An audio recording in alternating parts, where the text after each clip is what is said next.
Should we maybe get some of these weeds out of here? I just weeded this bed. Well, but all of this.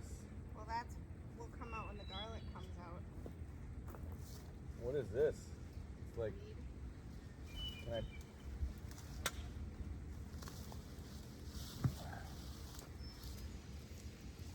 Oh, you okay? I got stung on my nose. Ow, by that.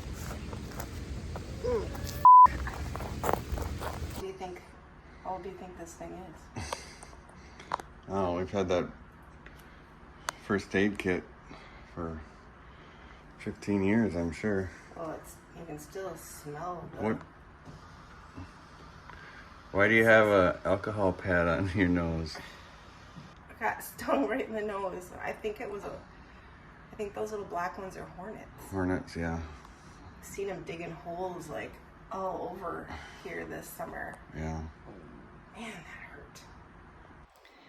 So I did some research and found out these are a type of mason wasp, and they're really good to have in the garden for two reasons. So what they do is they dig their hole in the ground and then they lay their eggs in there.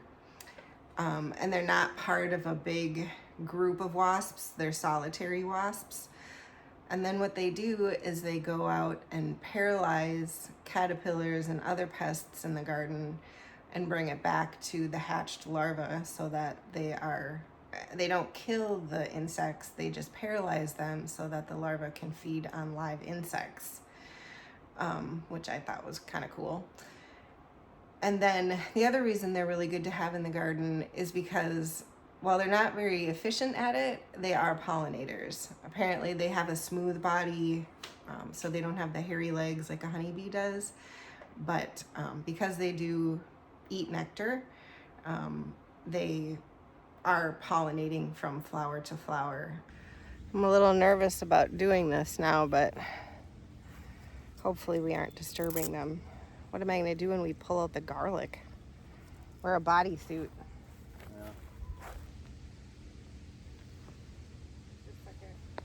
Yeah, I see one. Wow.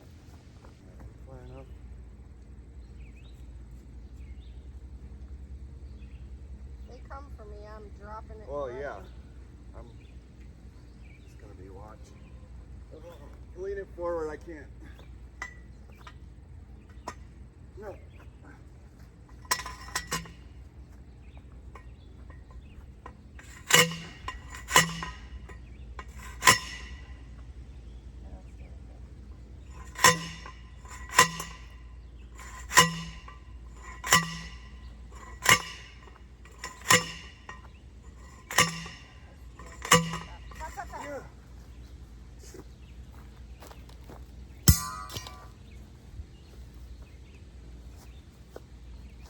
Coming toward us. That's good, it's in. Yeah. We're gonna put this up like this high. Oh, we are? Yeah. All right, so we need some zip ties, right? Yeah.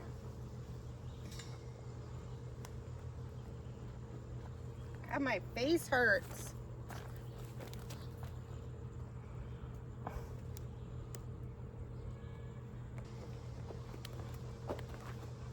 How am I gonna get one pounded in right in that spot? We're not. We're gonna work over here. Okay, it just came out of right where this dead is here. Came out of right in there. It just came out of See that. a hole? No, but I'm sure there is.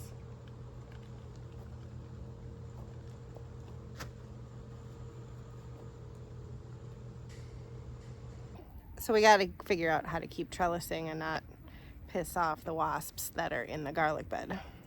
Come and pick tomatoes with me.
this is what I got.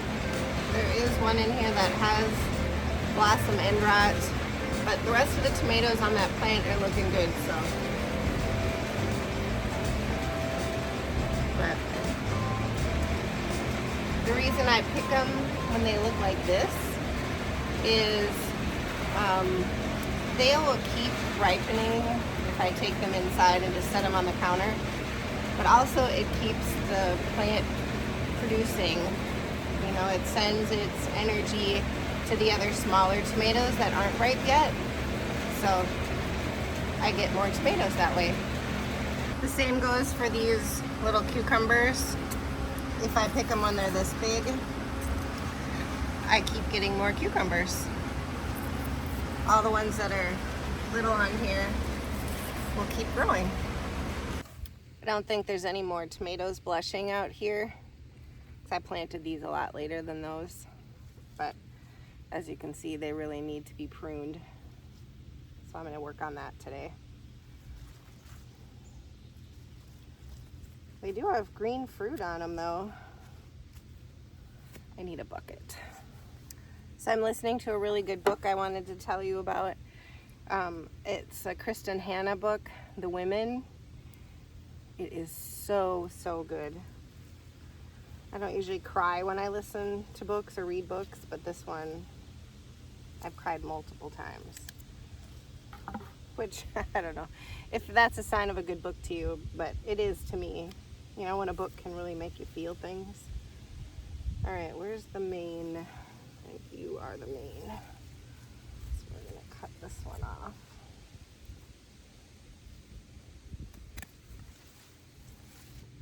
My favorite genre of books is historical fiction.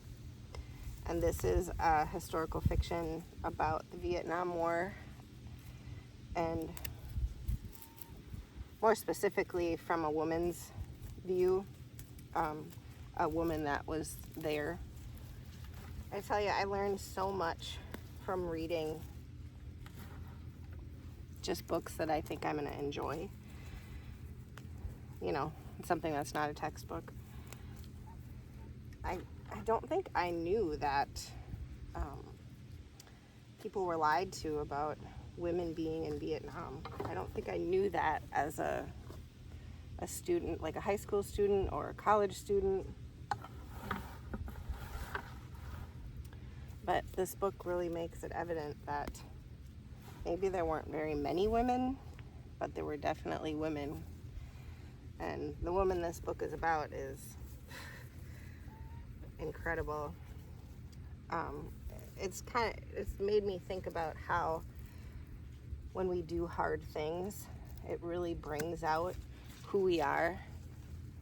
When you're put in a survival situation, or even just any situation where you have to do the hard thing. You know, we don't want to do the hard things, but it's really ultimately, I think, what makes me feel good about myself is when I can conquer the hard thing and make the hard thing not so hard anymore. But I highly recommend the book. Really, really good. God, these things grow fast. So this one's got a double leader on it. So you see how the main stem, this is the main stem right here. That's what's growing up from the ground. And then it's splitting off into two. This one over here has fruit on it already. You can see. This one does have flowers on it. But I've got so many tomato plants that I don't think I need to have any with double leaders. So I'm going to cut this off just right here above the leaf. Can you see that? And then how I understand it to work is that it'll focus more on this fruit, and having one stem, I'll get bigger fruit out of this plant. And then we're just going to make it be friends with the trellis. Oh, that is a little ways to go yet. Tomato plants are pretty forgiving. You can kind of force them to go in the direction you want.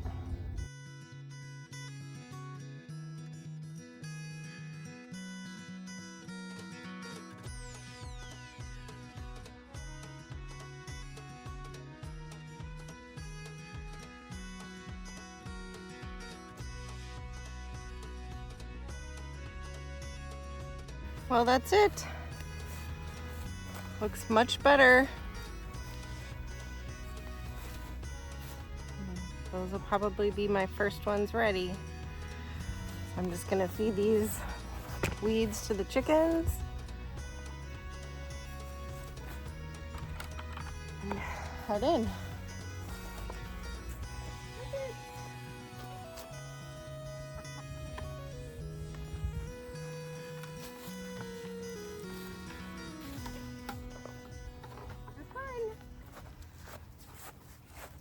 We didn't actually finish getting all of the cucumber trellising up. But don't those tomatoes look nice? That's awesome. I'm glad they're all finally reaching, or just about all of them are reaching the trellis now. So thanks for hanging out with me today. If you're new here, we hope you'll subscribe, and we'll catch you next time.